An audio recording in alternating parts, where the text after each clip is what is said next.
e ele, num momento, tem uma angústia, ele precisa sair. Então, vários filmes já usaram isso, né? Várias peças já usaram essa ideia. E também tem uma coisa, a caverna, você pode ver ela em níveis, né? Tem coisas que eu posso estar meio fora da caverna, tem coisas que eu posso estar muito dentro da caverna. Eu posso sair da caverna, sei lá, de repente ver que tem uma outra caverna, né? A gente não pode pensar num processo final, que é uma vez só que se faz isso. Isso é o sábio, né? A gente que está procurando esse saber, a impressão que a gente tem é que a gente entra e sai dessa caverna diversas vezes. Então, é como se fosse uma caverna um pouquinho maior, os desafios são outros, a gente aprende outras coisas, mas esse processo de sair da caverna, ele vai sendo constante. Para Platão, numa chave bem macro, a matéria é a caverna. Então a gente está na caverna. Todo mundo. Por quê? Porque está todo mundo vivo. Pronto. Então está todo mundo na caverna. Porque ele associa a ilusão ao material e a luz do sol às ideias arquetípicas. Certo? Aí eu não vou entrar nos arquétipos, porque tem um curso muito bom de filosofia, tá? Que explica direitinho. Lá na Nova Tropa. Aí não vai dar para entrar no que seria o arquétipo, mas para Platão a caverna, ela é a matéria. A vida em si é engano. Pitágoras mesmo falava, né? É melhor você confiar na matemática para descrever a realidade do que nos seus próprios sentidos. Porque é tudo engano, né? As sensações são enganosas. Se eu olho para ele ali, ó, ele para mim tem esse tamanho aqui, ó. Né? Porque é o que eu vejo. Se for pelo que eu vejo, ele tem esse tamanho. Aquele lá está de pé já era assim, um pouquinho maior. Por que eu sei que ele não é desse tamanho? Por causa da razão. E por causa do conhecimento que eu tenho das leis da física. Eu sei que ele está longe, quando eu for chegando perto, ele vai aumentar, então ele deve ser mais ou menos desse tamanho assim. Mas eu não estou vendo. Entende? Eu estou usando a razão para analisar o que os sentidos me trazem, porque eles por si só são muito errôneos. Eles não conseguem captar a realidade com todos os sentidos. Então, tudo que eu capto com os sentidos, audição, visão, né, deve estar errado.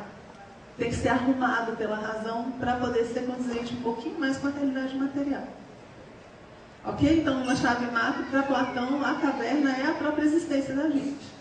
E aí a ideia da filosofia é tirar as pessoas da caverna. Sim, uma dica para vocês, tá? Não enfeitem a caverna, saiam da caverna. Tem gente que põe home theater, põe canais, 242 canais, 24 horas por dia, coloca aquela cama, sabe? Sabe aquele sofá? Tem pessoal que compra o sofá agora, né? Aquele sofazão, cara, fica, diz assim, aqui tá muito bom, né? Eu não saio por nada. Gente, não arruma a caverna, tá? Deixa ela limpinha e sem nada. O negócio é sair da caverna. A gente não quer tornar a caverna agradável. Que é uma outra... Platão tem a teoria da alma prisioneira, né? Como se a gente fosse um prisioneiro e ficasse arrumando a cela, ao invés de abrir a porta e sair.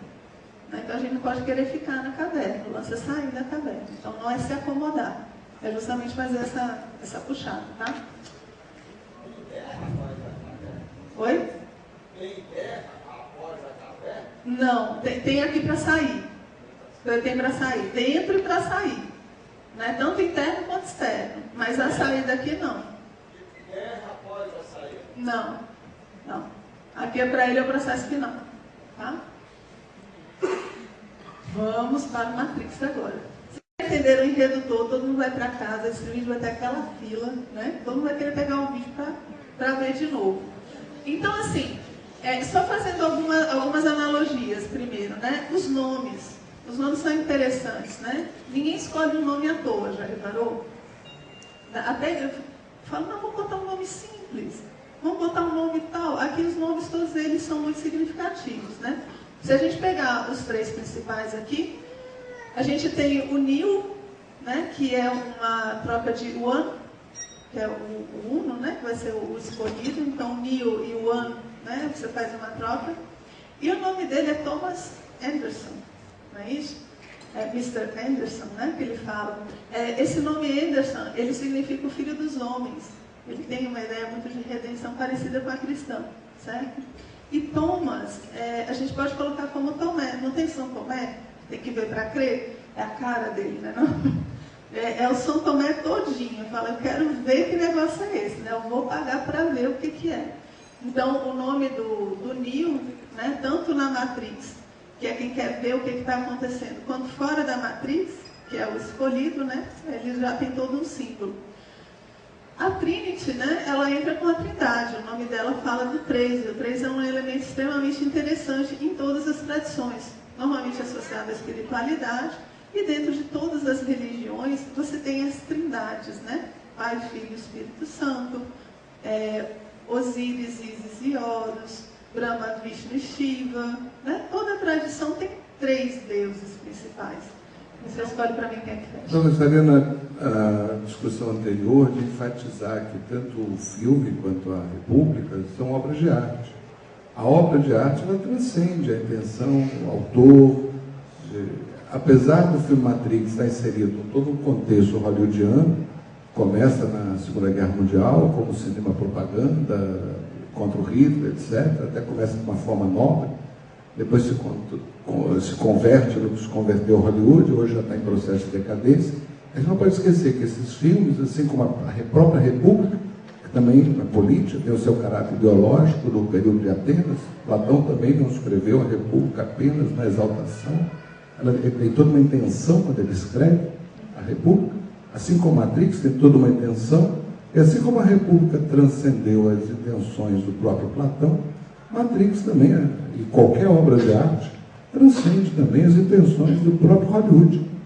Recentemente eu estava comentando um filme num Cine Debate, Odisseia no Espaço, e um ouvinte interpelou, falou, mas vocês estão aí buscando chifre em cabeça de cavalo, porque isso aí é só um conto que a Arthur Clarke fez. Eu falei, olha, realmente, é só um conto que gerou um filme, mas que ganhou uma dimensão muito além daqueles simples contos de Arthur Clarke, como Matrix, como a própria República. Eu penso que toda obra de arte ela tem essa dimensão. Aliás, só é obra de arte quando tem essa dimensão. Em filosofia a gente chama, são os clássicos. Sim. São os clássicos atemporais. É porque ganha essa dimensão de obra de arte que transcende todas as intenções de sua época. Isso não teria sentido a gente discutir a República escrita há 2.500 anos atrás. A mesma coisa a Matrix. Matrix só não tem 2.500 anos, como os filmes não têm. Mas eu não vejo nenhuma dificuldade, não vejo nenhuma... nas nossas conclusões, as nossas análises não coincidirem necessariamente com as intenções do autor do projeto. Há N casos que ilustram essa postura. Eu acho que ele vai conseguir andar justamente quando ele pega elementos atemporais e coloca dentro daquilo. Porque é justamente o que eu acho, é o que desperta a gente para ver de onde vem isso. Nesse ponto, quando a gente estuda Matrix e indica Matrix, é justamente para ter essa curiosidade de onde é que veio isso tudo. Né? E aí ele se torna algo realmente possível de ser estudado. Tá? Agora, se a intenção dos diretores eram ou não eram, eles nem falam. Nunca achei nada deles falando qual foi a intenção deles em fazer o filme e por que eles escolheram essa questão do destino, do orar. Eles não falam. Então a gente vai ficar sem saber mesmo. Né? Aí a gente vai entender. Última pergunta. Boa noite. Boa noite. Professora, eu achei super interessante quando você colocou que ele se deparava com a realidade e via algo feio, né? E eu estava pensando, é diferente daqui, né? Eu me deslumbro com a verdade que eu vejo ali. Eu vejo que não era só aquilo. Mas isso me fez pensar. Não é porque eu saí da minha caverna que eu vou encontrar uma realidade muito agradável. Eu pensei, e eu queria que você falasse sobre isso. Alguma coisa relativa a isso. Quando eu saio, não é porque eu saí da caverna que eu vou achar algo, é isso? Não é pelo fato de eu ter saído da caverna que eu necessariamente vou encontrar algo que seja... Tudo bem, eu vou ter as pílulas, vou ter a escolha. É a diferença, né? Eu acho. É que eu pulei uma parte do vídeo que talvez seja a sua resposta. Talvez. Que é o seguinte, quando ele sai da caverna, não é assim, querida, cheguei. Né? Não é assim. O que ele fala? Ele não usava o corpo, ele não usava os músculos, então todo movimento dói muito. quando ele chega do lado de fora, ele não consegue abrir os olhos, porque dói, né? Ele não está acostumado com a claridade. Então ele fica de olhos fechados durante o dia, só abre durante a noite, que é onde vem a luz da lua, que é mais suave. E ele vai acostumando os olhos à luz do sol, né? E até que em determinado momento, depois de toda essa adaptação, né, que não é fácil, e aí eu posso estar vendo a realidade como algo ruim, porque é uma luz que está me causando dor, né, que está me cegando. Até ele passar dessa fase, se acostumar e conseguir abrir os olhos, ali ele sofre. Depois é que ele enxerga. Então, assim, na hora que sai, não é assim, estou pronto, né? Você ainda tem que se adaptar para conseguir enxergar. Então, tem essa fase, que talvez seja essa a sua pergunta, né? Não quer dizer que eu saí e está tudo resolvido. Não, eu saí, agora eu tenho que me adaptar a uma nova realidade. Eu tenho que refazer os meus conceitos, eu tenho que refazer minhas relações, eu tenho que agora colocar um elemento que eu não conhecia dentro da minha vida e absorver isso. Então, você tem que adaptar a sua realidade toda, né? Quando esse elemento novo chega. Então, pode não ser agradável essa etapa, talvez ela nos dê muito medo, né, e que a gente veja coisa muito negativa, justamente essa adaptação. Agora, não se coloca que é fácil. Em geral, esse tipo de metáfora, né, ela nunca vai falar assim, olha, é fácil, é simples, vai que vai dar certo, eu garanto para você, vai ser tudo muito bom, você vai adorar. Assim, normalmente não é. Normalmente a pessoa vai ser mais realista com o negócio, né? Então, coisa muito prontinha, certinha, receitinha de bolo, né, externa, e uma ideia de que vai ser tudo muito fácil, em geral são pontos que a gente deve tomar bastante cuidado. Bastante cuidado. Tá? A gente tem que ter escolha, né, que ele falava, e no filme aparece o tempo todo. A gente tem que ter escolha porque a resposta ela é individual mesmo. A gente vai ter que dar, vai ter que construir. Tá bom? Gente, então eu agradeço muitíssimo a presença de todos vocês. O Magui deseja sucesso em todo o projeto, né? Que a gente esteja aqui prestigiando e participando, porque espaços como esse... Sim, a gente deixou o material de divulgação, né, nas cadeiras. Quem quiser, a Alba está aqui também, se quiser alguma informação a mais sobre os cursos que a gente tem, né, o local. É uma escola de filosofia internacional. Nova Acrópole está presente em mais de 50 países pelo mundo todo, e em praticamente todos os estados do Brasil. E aqui em Fortaleza a gente trabalha a filosofia já há 9 anos. A gente está indo para uma década aí trabalhando filosofia. E a ideia é fazer como a Magui falou, né? A gente quer ver se a gente desenvolve esse gostinho para sair da caverna, né? Que é o objetivo da filosofia, tentar fazer essa saída. E aí Nova Acrópole propõe, então, o curso de filosofia maneira clássica, que é a principal atividade que a gente tem, onde inclusive a República é um dos livros que a gente estuda durante o curso. Né? Então, quem tiver interesse, pode deixar o e-mail com a gente manda uma aula direta para que vocês estejam sempre sabendo o que vai acontecer e possam participar aí de todas as nossas atividades, certo? Então, oi? Tá bom. Você tem... Pronto, aí a Magui então vai passar o e-mail de vocês, a gente cadastra na nossa mala direta para que vocês recebam sempre a programação da Nova Acrópole, tá? Espero vê-los mais vezes, tanto aqui quanto na Nova Acrópole. Eu desejo sucesso no projeto do Café Filosófico.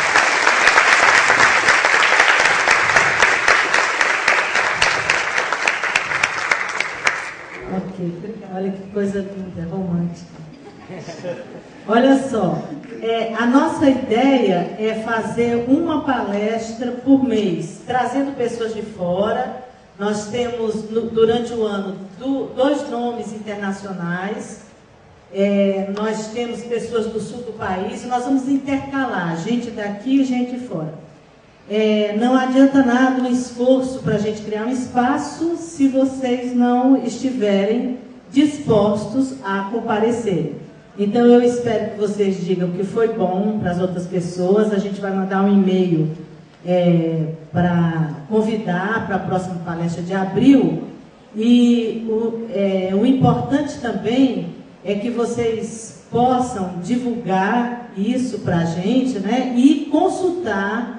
Nós temos um site www.caféfilosóficocearense.com.br. Esse vídeo ele vai, todos os palestrantes vocês vão poder assistir através do Café Filosófico, e a partir do mês de abril, o café, a exemplo do sul do país, ele vai ser televisionado, vai ser um programa de televisão no jornal, na TV O Povo. Então, assim, está crescendo, né? A Renata está plantando junto com a gente essa ideia do pensar. Outras pessoas já nos procuraram para que a gente monte café filosófico também nos bairros de periferia, porque é importante que a gente plante essa sementinha em todas as comunidades, em favelas, de tal forma que as pessoas comecem a ver as suas correntes e comecem a não gostar delas e optem por refletir um mundo melhor. E assim a gente vai agradecer a todos vocês. Eu vou pedir de novo o Dr. Josimar, que foi quem, ele lançou a ideia e eu concretizei, né? E o Amari também, que foi embora, teve um chamado urgente. Mas assim, do fundo do meu coração, muito obrigada.